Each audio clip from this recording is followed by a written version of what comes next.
La création d'une bande dessinée s'apparente un peu à celle d'une pièce de théâtre. Les 4 auteurs ici présents s'accordent à le dire. Une bande dessinée est l'aboutissement d'un travail nécessairement collectif. Il faut vraiment qu'il y ait une osmose entre le scénariste, il doit faire une histoire qui réponde aux envies de dessin du dessinateur. Le dessinateur doit faire un dessin qui ne va pas trahir l'esprit d'histoire du scénariste. Et puis intervient le coloriste qui doit aussi mettre sa patte, donner une ambiance, etc. Donc tout ça, c'est une étroite collaboration.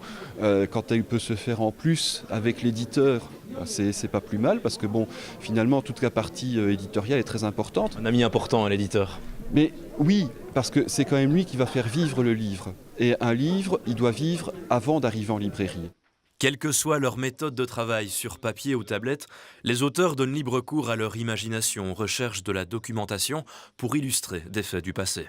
C'est le cas de Gilles Renson, ce bertrigeois d'origine, a récemment sorti SPA à l'heure US, une collaboration artistique entre plusieurs auteurs qui racontent des histoires atypiques de la vie spadoise lors de la Seconde Guerre mondiale. Donc il a vraiment fallu trier la documentation et parfois on passait plus de temps à la trier qu'à dessiner. Donc rester 2-3 heures sur des photos.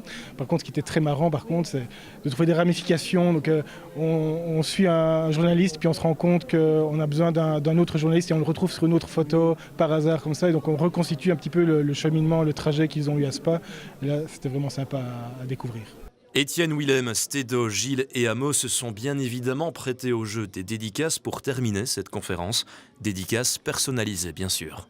C'est ma première séance dédicace, c'est un petit peu la première fois où je participe à une manifestation comme celle-ci. Toujours agréable de se faire une petite BD de temps en temps, mais je ne suis pas le fan accro. Simple amateur ou mordu de BD, les auditeurs sont en tout cas venus nombreux pour découvrir de nouveaux albums et par ailleurs se plonger dans de nouvelles aventures.